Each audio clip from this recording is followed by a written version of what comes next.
Hyderabad Borabanda police station పరిధిలో ఇళ్లలో దొంగతనాలు చేస్తున్న ఓ వ్యక్తిని అరెస్ట్ చేసి రిమాండ్కు తరలించారు పోలీసులు.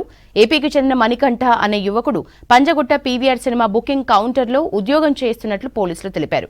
తాళం చెవి కిటికీలో షూళ్లలో పెట్టే వాళ్ల ఇండ్లను టార్గెట్ చేసుకుని చోరీలు చేసేవాడని చెప్పారు.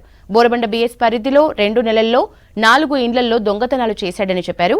నిందితుడి నుంచి 207 గ్రాముల బంగారం, 5,000 నగదును స్వాధీనం చేసుకున్నారు.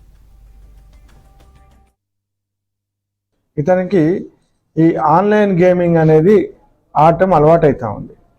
దానికోసం అప్పులు చేస్తూ ఉంటాడు. దాంట్లో భాగంగానే ఆ అప్పులు తీర్చడానికని హైదరాబాద్ వచ్చి ఈ cinema hall PVR cinema hall దగ్గర బాక్స్ ఆఫీస్ డ్యూటీ చేస్తూ ఉన్నాడు.